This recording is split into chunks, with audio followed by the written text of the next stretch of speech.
የትህትናዋ ነው እግዚአብሔር እሷን እንዲመርጣት ያደረጋት። ያ ድንግል ማርያም ግን የእግዚአብሔር እናቱ ስትሆን ተመልከቱ።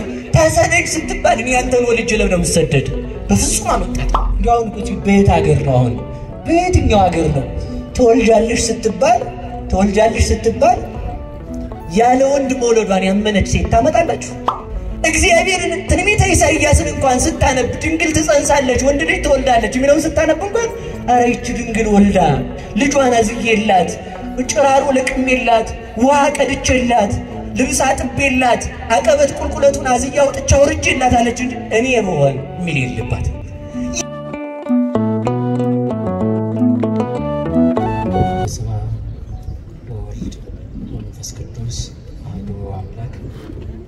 ለተወሰነ ደቂቃ የምንነጋገርበት የትምህርታችን ርዕስ የሚሆነው ወተውባ ለይእቲ ብእሲት ክልክንፍ ከመዛ አብይ ንስር፣ ለሴቲቱም እንደ ታላቁ ንስር ሁለት ክንፍ ተሰጣት በሚል ቃል ለተወሰነ ደቂቃ እንነጋገራለን። ለሴቲቱ በልስኪ አቤት ሁለት ክንፍ ተሰጣት። ቃሉን ሁላችሁም ታውቁታላችሁ። የት ላይ እንዳለው ነው? ዮሐንስ ምዕራፍ 12 ቁጥር 14 ላይ የምናገኘው ኃይለ ቃል ነው። እግዚአብሔር እንደወደደና እግዚአብሔር እንደፈቀደ መጠን ብቻ ክንፍ ምንድነው፣ ሴቲቱ ማናት የሚለውን ብቻ አይተን እንጠቀልላለን ማለት ነው። ይህንን የጻፈልን ራእዩን የጻፈልን ለመጀመሪያ ጊዜ ቅዱስ ዮሐንስ ወልደ ነጎድጓድ አይቶ ጽፎታል። በኋላ ከተቃጠለ መጻሕፍት ከተቆነጻጸሉ በኋላ እንደገና ቅዱስ ዮሐንስ አፈወርቅ ሱባኤ ገብቶ መልሶ ጽፎልናል። ከዚህ ውስጥ እናገኘዋለን ማለት ነው። በአጭር ቃል ብቻ ሴቲቱ ማናት፣ ክንፍስ ምንድነው?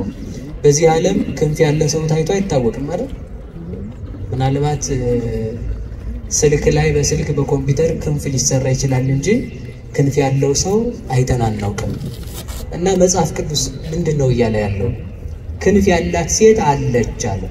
እንደምን ያለ ክንፍ ነው ብለናል? እንደ ንስር ያለ ክንፍ አላት አለ። ስለዚህ መጽሐፍ ቅዱስ ጥሬውን ብቻ ይዘን እንሄዳለን የሚሉ ሰዎች ይህንን ታርገው ሊፈቱት ይችላሉ። አንደኛ ሴት ናት። አዎ። ሁለተኛ ደግሞ ያቺ ሴት ደግሞ ክንፍ ያላት ናት። ክንፏ ደግሞ እንዴት ያለ ነው ብለናል? ከመዛብይ ንስር እንደ ታላቁ ንስር ያለ ክንፍ አላት። የተሰጣት ክንፍ ደግሞ ሁለት ክንፍ ነው አለ። ሁለት ክንፍ ያላት ብቸኛ ሴት አለች ማለት ነው። ያ እንግዲህ አሁን ሲተረጎም ሴት የተባለችው እናታችን ቅድስት ድንግል ማርያም ናት። እንደምታውቁት ለዚህች ሴት ሁለት ክንፍ ተሰጣት። የክንፍ ጥቅሙ ምንድነው? አቤት ምንድነው የክንፍ ጥቅሙ? መብረሪያ ነው አይደል? ክንፍ ያለው ዋናው የክንፍ ጥቅም ምንድነው ቢባል መብረር ነው። አንድ ክንፍ ያለው ፍጥረት የለም፣ ቢኖርም አይበርም። አንድ ክንፍ አያበርም። ሁለት ክንፍ ያላት ሴት ናት አለ። ለምንድነው ብለናል? ከመትስርር ወታምስጥ። ይቺ ሴት ሁለት ክንፍ ለምን ተሰጣት ብለን ስንጠይቀው በራ ትሄድበትና ታመልጥበት ዘንድ ነው። ከፍ ብላ በልዕልና ትበርበት ዘንድ ነው ይላል። የክንፍ ጥቅሙ መብረር ከሆነ እንግዲህ ተመልከቱ፣ ያሞራ ክንፍ ቢወጣ እስከ ደመና ነው። ያሞራ ክንፍ ከነዚህ ሁሉ በላይ ደግሞ የንስር ክንፍ አለ። የንስር ክንፍ የሚበረው ከደመና በላይ ነው። ንስር ዝናብ እንኳን አይመታው። ዝናብ በሚጥልበት ሰዓት ደመናውን አልፎት ይሄዳል። አሞራዎች ሊበሉት ሲከቡት ፀሐይን ብቻውን ትክ ብሎ ማየት የሚችል ፍጡር ንስር ብቻ ነው። ፀሐይን ትክ ብሎ ማየት የሚችል ፀሐይን ትክ ብሎ ያያት ሌሎቹ አሞራዎችና አይዋፋት ሲከቡት እነሱን ትቷቸው ጥሏቸው ፀሐይን ያየ ስለሚበር የፀሐይ ጨረር ስለምትወጋቸው ተመልሰው ይመጣሉ። ይሄ ንስር ዝናብ ያገኘው መኖሪያው በምድር ቢሆንም እንኳን የንስር መጫወቻው ሞገድ ነው። ንስር በሞገድ እንደተጫወተ ይኖራል። ያ ማለት ደመናው ወደ ታች ሲወርድ ዝናብ ያዘ ደመናና ዝናብ ያላዘ ደመና ሁለት ደመና ነው ያለው። ደረቅ ደመናና እርጥብ ደመና የሚባል ደረቅ ደመናና እርጥብ ደመና ሲገናኝ መብረቅ ይወለዳል። መብረቅ ሲወለድ የንስር መጫወቻው ደረቁንና እርጥቡን ደመና እንዳይገናኝ በመግፋት ነው። ሞገድ የተባለው ምስጢር ነው። ንስር የተባሉ ሊቃውንት አባቶቻችን ናቸው። የሊቃውንት አባቶቻችን ህሊና ምስጢርን በማራቀቅ ይኖራል እንጂ ምድራዊ ነገርን በማሰብ አይኖርም። ፀሐይን ብቻ እያየ ይሄዳል ማለት ምን ማለት ነው? ሊቃውንት አባቶቻችን ፀሐይ ክርስቶስን ብቻ እያዩ፣ ምእመናን ደጋግ አባቶቻችን ፀሐይ ክርስቶስን ብቻ እያዩ በክርስቶስ ተመስጦ ይኖራሉ ማለት ነው። ክርስቶስን ብቻ በማየት ሌሎቹን አራዊትን የሚያሸንፋቸው ማንን በማየት ነው? ፀሐይን በማየት ነው። አሞራ አለ፣ አይን አለው፣ ፀሐይን ግን አያያትም። ፀሐይን ማየትና በፀሐይ ማየትና ፀሐይን ማየት ይለያያል። በፀሐይ ማየት ትልም ይችላል። ፀሐይን ማየት ግን ለንስር ብቻ የተሰጠው ነው። ፀሐይን ትክ ብሎ የሚያይ ንስር ነው። እግዚአብሔርን የሚያይ ንጹሕ ህሊና ያለው ክርስቲያን ብቻ ነው። በፀሐይ መመራት ሁሉም ይችላል። በዚህ ዓለም መኖር ሁሉም ይችላል። በእግዚአብሔር መግቦት መኖር ሁሉም ይችላል። እግዚአብሔር ፈጣሪ እንደሆነ ፈጣሪ አንድ ኃይል አለ ብሎ ማወቅ ሁሉም ይችላል። እግዚአብሔርን ትክ ብሎ ለማየት የሚያስችል ግን የልጅነት አይን ብቻ ነው። ያንን የሰጠን መድኃኔዓለም የተመሰገነ ይሁን። ስለዚህ ተመልከቱ፣ እንደ ታላቁ ንስር ያለ የንስር ክንፍ እስከ ደመና አይደለም፣ የንስር ክንፍ ከደመና በላይ እንደሆነ ሁሉ ተመልከቱ። አንድ ንስር የተባለው ሕያው እግዚአብሔር አምላካችን ነው። ሰረረ ንዑስ ኦፍ ወአብዳን እንዘይነብሩ ታሕተ ጽላሎቱ እንዳለ ሊቁ በሃይማኖተ አበው። አንድ ወፍ ነበረ አለ፣ ተነስቶ ከዛፉ ላይ አረፈ። ከዛፉ ላይ ተነስቶ ደግሞ ሰነፎች ጥላው ስር እንደተቀመጡ በረረ ይላል። ያ ማለት ምን ማለት ነው? ንዑስ ኦፍ የተባለ ጌታ ነው። ዛፍ የተባለ መስቀል ነው። ዛፍ ሰዎችን እንዲያስጠጋ ቅጠሉ ጥላ እንዲሆን ፍሬ አፍርቶ እንዲመግብ ከመስቀሉ የክርስቶስን ሥጋና ደም አግኝተናልና በዛፍ ሁሉም ሰው እንደሚጠጋበት በመስቀል እኛ ክርስቲያኖች ተጠግተን ሕይወተ ነፍስ አግኝተንበታል። ከዲያብሎስ የቁራኝነት የባርነት ጥላ ወጥተን ክርስቶስን ተጠግተንበታልና ያ መስቀል ምን ይባላል? ዛፍ ይባላል። ሰነፎች በጥላው ስር ተቀምጠው ማለት አይሁድ ክርስቶስን እናጠፋዋለን ብለው በሰቀሉበት መስቀል ስር ተቀምጠው ሳለ መስቀሉ የድህነት ባለቤት በሆነው በክርስቶስ መድኃኒት ሆኖ ክርስቶስ መስቀሉ ላይ ከተሰቀለ በኋላ ወደ መቃብር ወርዶ ተመልሶ አረገ ማለት ነው። ስለዚህ ንስር የተባለ ራሱ መድኃኔዓለም ክርስቶስ ነው። ፀሐይን በማየት ይበራል አለ። ተመልከቱ፣ ራሱን በማወቅ የሚኖር እግዚአብሔር ብቻ ነው። እግዚአብሔርን የሚያውቅ ማን ብቻ ነው? ባሉ ነገሩኝ እንጂ እግዚአብሔር ነው። ስለዚህ እንደ ንስር ክንፍ ያለ ተሰጣት ይላል። ባሉ እስኪ ሁላችሁ እንደ ንስር በሉ ያለ ምን ተሰጣት? እንደ ንስር ያለ ክንፍ ተሰጣት። ለዛች ሴት ሁለት ክንፍ ነው የተሰጣት። ክርስቲያኖች ልብ ብላችሁ ስሙኝ። በሁለት ክንፍ ብቻ ነው በሮ መንግስተ ሰማያት መግባት የሚቻለው። ሁለት ክንፍ ምንድን ነው? አንደኛው ክንፍ የተባለው ሃይማኖቷ ነው፣ የድንግል ማርያም እምነቷ ነው። እስኪ በሉላችሁ ክንፍ ምንድን ነው? በሉ እንጂ ንገሩ። እምነቷ ክንፍ ይባላል። ንስር ቢበር እስከ ጠፈር ነው። ድንግል ማርያም ግን ጠፈር ሳያግዳት ፍጥረታት ሁሉ ከሰው ልጆች ወገን እግዚአብሔርን ብቻ በማሰብ የምትታወቅ ድንግል ማርያም ናት። ያ ማለት ተመልከቱ፣ አንተ ሰው እግዚአብሔር የሰጠህን ህሊናን ተጠቀምበት ይላል። ማን የሰጠህን? በሉ ንገሩኝ እንጂ በምንም ነገር አንኮራም። እኛ የምንኮራው እግዚአብሔር ህሊናን ሰጥቶ ስለፈጠረን ብቻ ነው። ለምን መሰላችሁ? ሰው ሁሉን ነገር ሊወስድብን ይችላል። ህሊናችንን የሚወስድብን ሰው ግን የለም።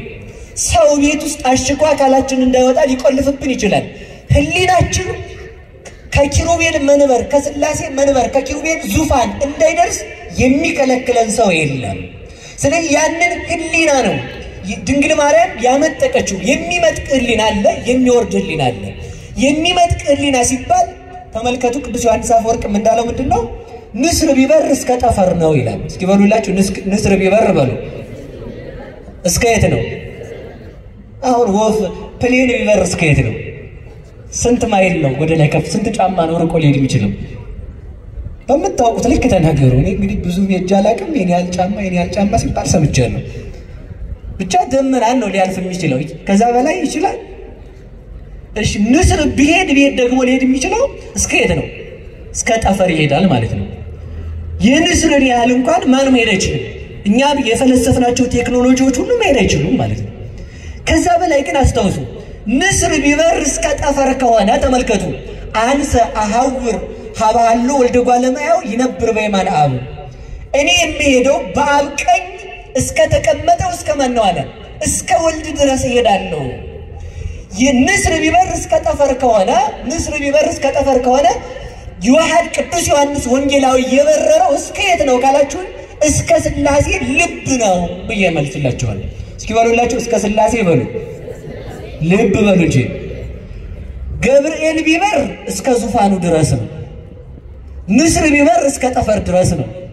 መልአክ ቢበር እስከ ኪሩቤል ሱራፊል ቢበሩ እስከ ዙፋኑ ድረስ እስከ ጥጓ ነው ማለት ነው። እስከ ዙፋኑ ጥግ ድረስ ነው። ቅዱስ ዮሐንስ ወንጌላዊ ግን የበረረው እስከ የት ነው ካላችሁ እስከ ኪሩቤል ዙፋን ነው። ያ ብቻ አይደለም፣ ዙፋን ከሆነ ከላይ መቀመጥ ነው። የአብን ልብነት የወልድን ቃልነት ገብቶ ያወቀው ስለዚህ እስከ የት ነው ማለት ነው? እስከ ልበ ሥላሴ ይበራል ማለት ነው። ይሄ ምን ይባላል? ክንፍ። እስኪ በሉ ክንፍ በሉ። የክርስቲያኖች እኛ የምንበረው እስከ የት ነው ካላችሁ እስከ ሀባሉ ወልደ ጓለማያው ይነብር በየማነ አብ፣ በአብ ቀኝ እስከሚቀመጠው እስከ ወልድ ነው አልኳችሁ። ወልድ ደግሞ የማን ቃል ነው ብላችሁ ስትጠይቁኝ ቅዱስ ዮሐንስ ማን ይመልሳል? ቀዳሚው ቃል ውእቱ፣ ያ ቃል በመጀመሪያ ነበረ፣ ያም ቃል እግዚአብሔር ነበረ አለ። የቃል ሀገሩ የት ነው? የቃል ሀገሩ የት ነው? የእናንተ የቃላችሁ ሀገሩ በሉ እንጂ ንገሩኝ። ውስጣችን የቃላችሁ ሀገሩ የት ነው? የቃል ሀገር ልብ ነው። የቃል ሀገሩ ማለት ነው። እስኪ በሉ ልብ በሉ። ስለዚህ ቃል ብሎ ሲናገር ከማን ልብ ድረስ በረረ ማለት ነው? እስከ ሥላሴ ልብ። አብን በልብነት ከዊን፣ ወልድን በቃልነት ከዊን፣ መንፈስ ቅዱስን በሕይወትነት ከዊን ገለጠልን ማለት ነው። ይህንን ክንፍ ያገኘው ከየት ነው ካላችሁ ከድንግል ማርያም ነው ያገኘው። ለዚህ ክንፍ የበቃበት ምንድን ነው ካላችሁ አንደኛ ሃይማኖቱ ነው፣ ሁለተኛ ድንግልናው ለዚህ ክብር አብቅቶታል። ከቃሉ ጋር ናችሁ? በዚሁ አጋጣሚ ደናግላን ያልሆኑ ሰዎች መንግስተ ሰማያትን መውረስ አይችሉም። ሁለት ክንፍ ያላቸው ብቻ ይወርሳሉ። ችግር ፈጠርኩ ይሆን?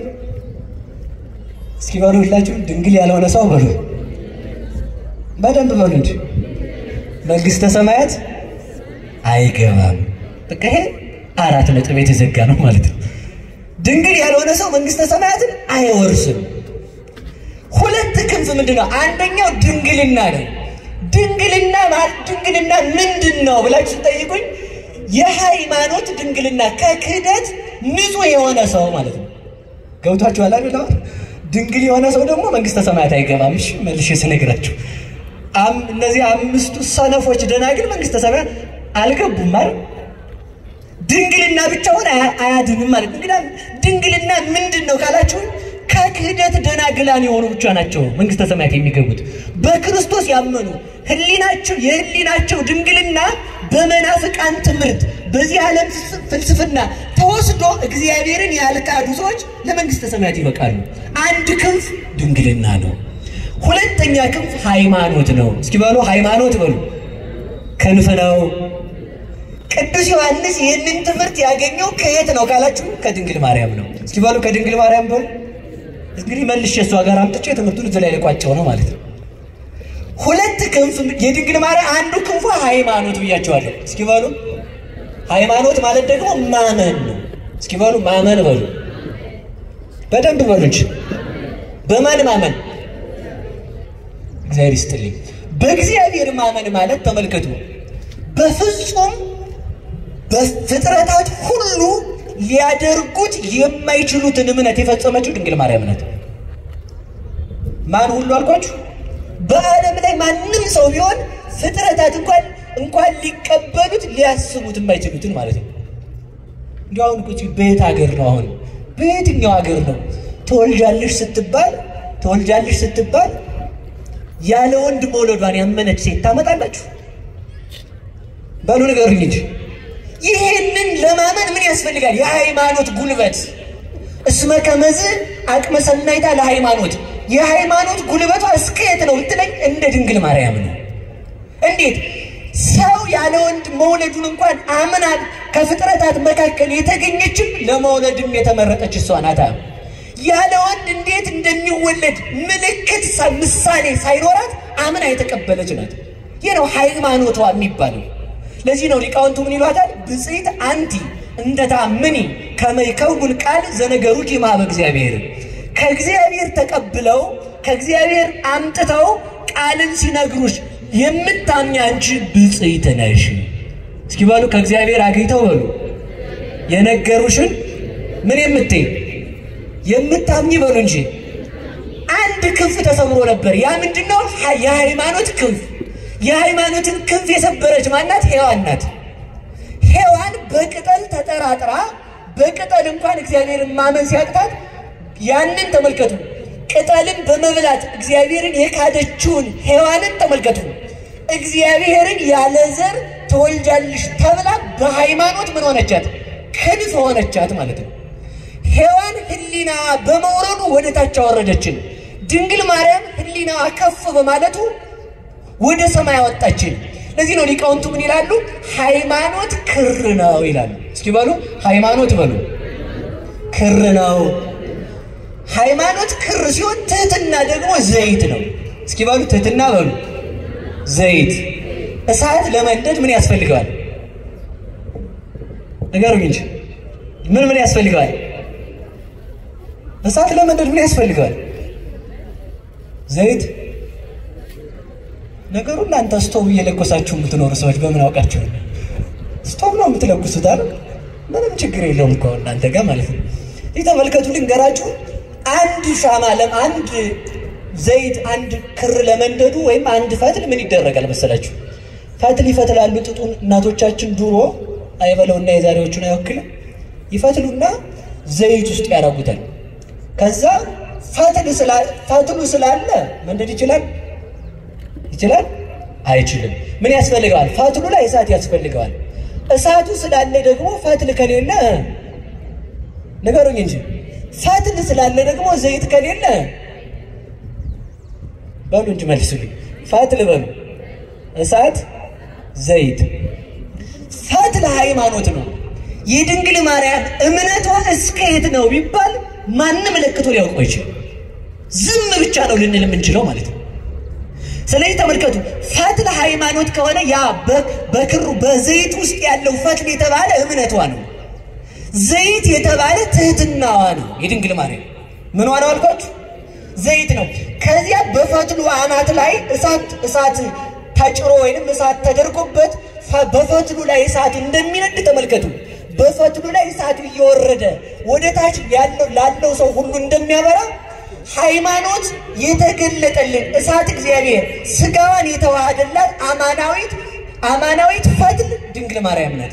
የድንግል ማርያም እምነት ነው እግዚአብሔርን ያወረደው። የድንግል ማርያም እምነት ነው እግዚአብሔር የገለጠው። ሃይማኖት ብቻውን አላመጣውም። ለምን? ምን ያስፈልጋል? ዘይት በሉ እንጂ። ዘይት ደግሞ ትህትና ነው። ትህትናዋ ደግሞ ምንድነው ካላችሁ የአምላክ እናት ነኝ ብላ እንኳን አልሰደድም ያላለች ትሁት ናት። አሁን የባለስልጣን እናቶች፣ የባለስልጣን ሚስቶች፣ የባለስልጣን ወንድሞች በተራ መኪና ይሄዳሉ። እንደው ሌላውን መሰደዱን ተውት፣ እንኳን አንገራግራቸዋቸው ማለት ነው። አይሄዱም ጥጋባቸው ማለት ነው። ደግሞ እንዳታጣሉ እሺ፣ ደግ ናቸው በቃ ተውኳቸው። እና ምን ለማለት ነው የፈለጉት? አያውቁትም። ድንግል ማርያም ግን የእግዚአብሔር እናቱ ስትሆን ተመልከቱ። ተሰደድ ስትባል እኔ አንተን ወልጄ ለምን የምሰደድ? በፍጹም አልወጣት።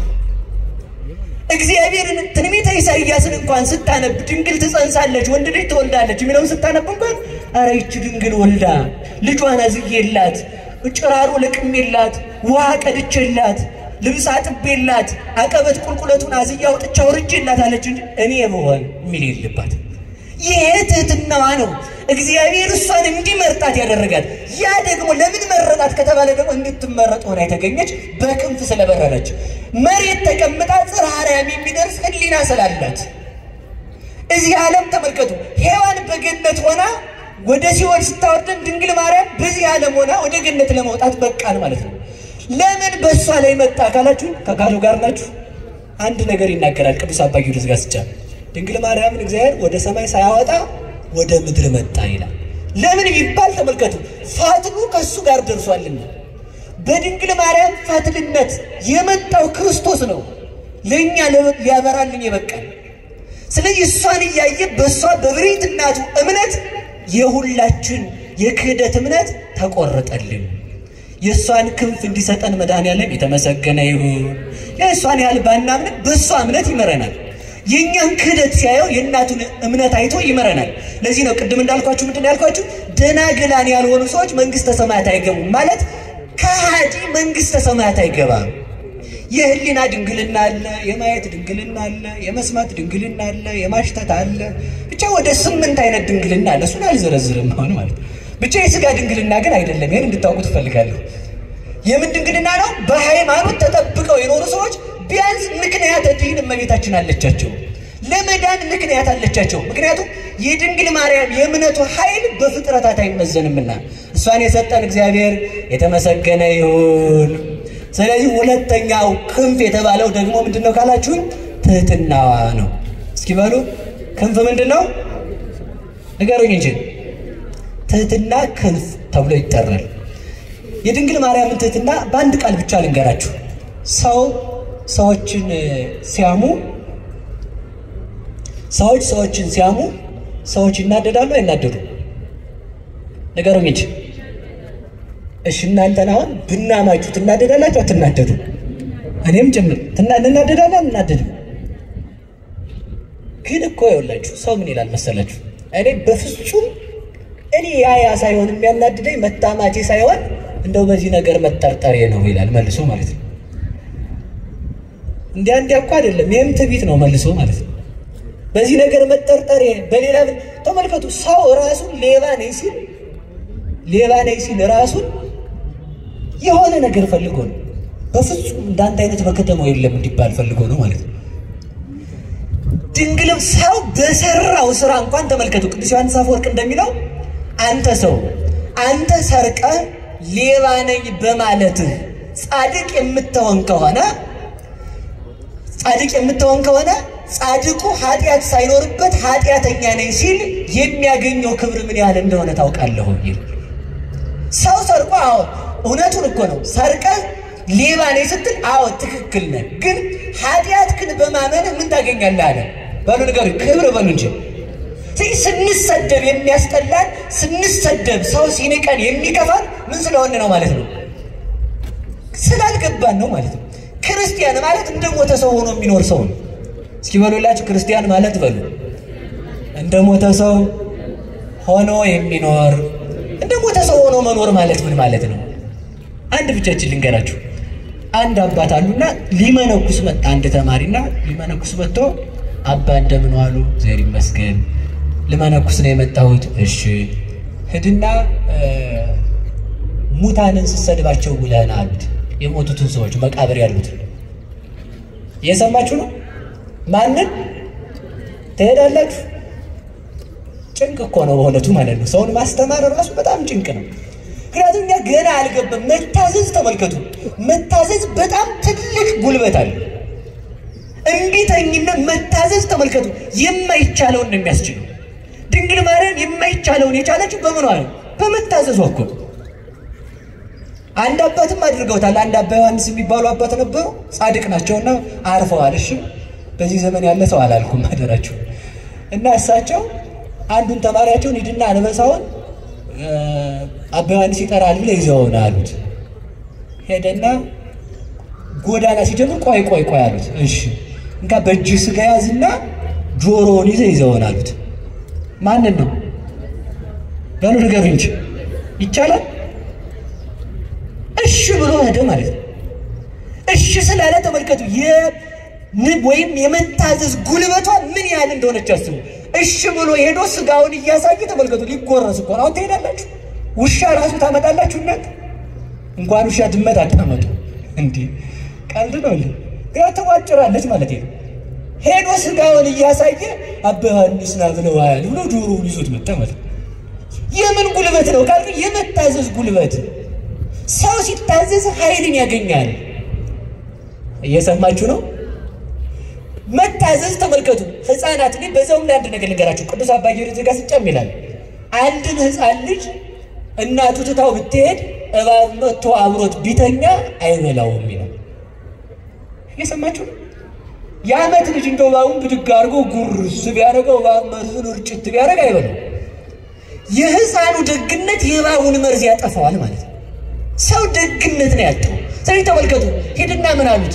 የሞቱትን ሰዎች ስትሳደቡ ለና ትችላላችሁ ባሉ ነገሩ እንጂ ሄዶ ጅሎች እናንተ ብቻ ነው እንግዲህ የመረጠውን የተሳደበውን ስድብ አልጻፉልንም፣ ግን ይመስለኛል ሳስበው በእኛ አጠራር ብንናገረው እናንተ ጅሎች ደግደ እየመረጣችሁ ስደቧቸው። ማትረቡ እናንተ አጭሮች፣ እናንተ የፈረሳችሁ፣ እናንተ የትል ጎረቤቶች፣ ዝናብ የሚያድርባችሁ መኖሪያ የላችሁ ብቻ ምን ሆነ እንደሰደቡ አላውቅም። እንዲህ ያለ ሲወግራቸው ብሎ በስድብ መጣ ማታ። አባ አላቸው አቤት ሲሳደቡ እየመጣሁ አላቸው። እሺ ዛሬ ነገ ደግሞ ሄድና ስታመሰግናቸው ዋላሉት። ምን ስትላቸው ባሉ ነገሩኝ እንጂ ሄዶ ደግሞ እናንተ ቅዱሳን የተከበራችሁ ሲላቸው ዋለ ማለት በደንብ አርጎ ሲያከበሰብሳቸው እንደናንተ ያለም የለ ቤተክርስቲያን ወድቃችሁ የምትኖሩ ክርስቶስን የምትጠብቁ እንዲያ ሳይሆን አይቀርም ብዬ ነው ምርቃቱ ሲላቸው ብሎ መጣ ማታ። መጣው ስለሰደብ ትናንት ሲሳደብ ዛሬ ሳመሰግኑ እየመጣው አላቸው። ሂድና እንደዚህ አሁን አሉት። እስኪ በሉላችሁ ሂድና በሉ ነገሩኝ እንጂ እንዴት ነው እንደዚያ ሂድና እንደዚህ አሁን ማለት ሰው ሲሰድብህ የተሰደብከው ስድብ አንተን እንዳይነካ አድርገህ አስበው። ሰው ሲመርቅህም ላንተ ክብር እንደማይጨምርልህ አስብ። ለዚህ እኮ ነው አንድ አባት አህያ አላቸው። ኧረ በጣም ይቅር በለኝ አህያ ያህል ክብር የለኝም አሉ። ምክንያቱም አህያ የተጫነችውን በክብር የምታደርስ ናት። እኔ ግን የእግዚአብሔርን ሕግ በልቼ የጨረስኩኝ ከአህያ አንሳለሁ እንጂ እንጨት አላቸው። እንዴ እንጨት እኮ በገባበት እሳት ውስጥ ነዶ እዚያው የሚቀር ነው። እኔ ለተሰጠችኝ ሃይማኖት እንኳን በሰማዕትነት ያልሞትኩ እንዴት እንጨት ትለኛለህ አንተ? ዝም ብለህ ከብት አላቸው። ከብት እኮ ጌታውን ያወቀ ግርግም ላይ ተገይቶ ትንፋሹን የገበረ ነው። አንተ ድንጋይ አላቸው። ውይ ድንጋይ ቤተ መቅደስ የሚሰራበት አሉት። አሁን ሰው የሚሰድባችሁን እኮ ማሳጣት ትችላለህ። በጣም የምንናደደው እኛ ምን ስለሆነ መስሏችሁ ነው? ሰው የሚናገረውን ነገር ነን ብለን ስለምናስብ እኮ ነው። ሰው የፈለገ ነገር ቢል ማድረግ ይችላል ባሉ ነገር እንጂ አይችልም። አይደለሁም እኮ ነው መልሱ። እንደው አሁን እንዲሁ ተመልከቱ። የቱን ያህል ብንሰደብ የሚመጥን ስድብ ሊገኝ ይችላል? እኛ የትኛውንም አይገኝም። ቅዱስ ዮሐንስ አፈወርቅ ይላል ከብት ልበልህ አንተ ሰው ይልና አይ ከብትስ ጌታውን ያውቃል። እሺ ውሻ ልበልህ ውሻ የጌታውን ቤት ይጠብቃል። እሺ እንግዲያውስ ምን ልበልህ? እባብ ልበልህ እባብስ ወገኑን አይነድፍም። እሺ ጭልፊት ልበልህ ጭልፊትም ልጆቿን ታሳድጋለች ወገኖቿን አትበላም። እንግዲያውስ ምን ብዬ ልጥራህ አንተን ይልና ተመልከቱ። ሰይጣን ልበልህ ይላል ተመልከቱ። አዛኝ ምሬ ነው። ሰይጣን ልበልህ ይልና አይ ሰይጣንም በሰይጣን ላይ አይጨክንም። አንተ ግን በወንድም ላይ ስለጨከንክ ከሰይጣንም ብሳል። ሰይጣን የገንዘብ ባሪያ አይደለም፣ አንተ ለገንዘብ ባሪያ ሆነሃል። ሰይጣን የሱስ ባሪያ አይደለም፣ አንተ ለሱስ ባሪያ የልማድ እስረኛ ሆነሃል። ምን ልልህ እችላለሁ? እንኳንስ ክርስቲያን መባል ሰው ብዬ ልጠራ ምን ያስጠራሃል? ምን የሚያስጠራ ስም አለ ይላል ተመልከቱ። እኛ የሚመጥነን ስድብ የለም እንጂ ስለዚህ ምንድነው ለማለት የፈለኩት? ሰው ቢሰድበንም እንዳይረብሽን መሆን አለብን። እስኪ ባሉ ሰው ቢሰድበንም በሉ እኛን የሚገልጽ ስድብ አለ? በፍጹም የለም እኮ ተመልከቱ። ለዚህ ነው ጌታ እንኳን ምን አለ መሰላችሁ? በምን አስተማስላለ ዛቲ ትውልድ፣ ይችን ትውልድ በምን ልመስላታል? ሀላይነ ለክሙ ወይ ዘፈንክሙ፣ ዘፈንላችሁ ሙሾ አላወጣችሁ። አስቆቀውነ ለክሙ ወይ በከይክሙ፣ ይቅርታ ዘፈንላችሁ ሙሾ አላወጣችሁ፣ አልጨፈራችሁም። አለቀስንላችሁ ሙሾ አላወጣችሁ። ይሄ ዘፈን ይፈቀዳል አይደለም ያልኩት አደራችሁ። እኔ ማለት የፈለኩት ሌላ ነው። ዘፈን የተባለ ልቅሶ የተባለ የዮሐንስ ስብከት ነው። ዮሐንስ እየበላ ቢመጣ አሃ ይሄማ ማይቀርታ ሳይበላ ቢመጣ ይሄማ ጋኔን አድሮበታል አላችሁ። እኔ ደግሞ ዮሐንስ ሳይበላ መምጣቱ በቤቱና እንዲሳቡ ነው። ክርስቶስ ደግሞ ሲመጣ እየበላ እየጠጣ የታመሙትን በሽተኞችን ዘማውያንን ኃጢአተኞችን እየጠየቀ አብሯቸው እየዋለ ሊያድናቸው ቢቀመጥ ደግሞ ምን አሉት መሰላችሁ? ይሄ ደግሞ አርከ መጸባህ ነው፣ ኃጥአን የኃጥአን ወዳጅ የኃጢአተኞች የዘማውያን ወዳጅ ነው አሉት ሎቱ ስብሐት። ስለዚህ ምን አላችሁ? ምን ባደርግላችሁ ነው የሚገባችሁ? ዮሐንስ ቢመጣ ጋኔን አለበት አላችሁ፣ እኔ ብመጣ ደግሞ የኃጢአተኛ ወዳጅ አላችሁ። በምን ልመስላችሁ እችላለሁ አላቸው። ስለዚህ ተመልከቱ፣ ምሳሌ ያጣለት ነው። እኛ ምሳሌ ታጣልን። ስለዚህ ምንድነው ለማለት የፈለኩት? እንደ ሙታን ሆነን መኖር። እስኪ በሉ ላይ እንደ ሙታን ሆነን በሉ መኖር። ከዚህ በኋላ ማለት ነው ሰው ሲሰድበን ላለመረበሽ መዘጋጀት አለብን። አይደለሁም በቃ ከነገረኝ ትክክል ነው የሚሆነው። አዎ ልክ ነህ። ሰምታችኋል? እስኪ በሉ አዎ ልክ ነህ በሉ። ነገረኛ በሉ እንጂ የሚያናድዳችሁን ስድብ እስኪ አምጡት። ትልቁን ነገረኛ። አዎ ልክ ነህ። ልክ አይደለም? ዛሬ ነገር እዚህ ጋር ቁጭ ብለን እኔም እዚህ ጋር ሻሸን ጠምጥሜ ጤነኛ ሰው መስል እናንተም እሱ ጋር ቁጭ ብላችሁ በነጠላ ጤነኛ ሰው ብትመስሉ ስትወጡ ያው እንግዲህ ጠሽ ታደርጋላችሁ አንዷን ማለት ምን እኮ በቃ አዎ ነኝ በቃ አለቀ። ሰው የሚሳደበውን አጥቶ እንዲሄድ ምን ማለት ነው? ማመን። ተመልከቱ እንድናምን እግዚአብሔር ይርዳል። ስለዚህ ሁለት ክንፍ ተሰጣት። እስኪ በል ሁለት ክንፍ። ምንና ምንድነው? ሃይማኖቷና ትህትናዋ። አንድ ነገር ብቻ ተናግሬ ሊጨርስ ትምህርቱ ሌላ ቀን እንማረዋለን። እሺ አንድ ነገር ብቻ ተናግሬ ሊጨርስ። ከቃሉ ጋር ናችሁ? እስኪ ትህትና በሉ እንጂ ትህትና ምንድነው? የእግዚአብሔር እናቱ ስትሆን ኤልሳቤጥን ጥየቃ መሄዷ። ወደ እኔ ትምጣ ያቻሮኝት ነው የሚባለው። አዲስ ስብሐት ክብር ይግባትና ማለት ነው። እስኪ ልጠይቃት እንደሄድና ነው የሚባለው። ወደ ኤልሳቤጥ እንኳን ስትሄድ በትህትና ነው የሄደችው። በትህትና ተመልከቱ። ከዚያ መጥቶ እንኳን ሄሮድስ ሊያሰድዳት ሲነሳ እንኳን ተመልከቱ። ወለተ አናብስት ግሩማን ለይጥሩ ባይል እፎኑ ጎይኪም ገጸ ሄሮድስ ቁንጽል አይደል የሚለው ደራሲ።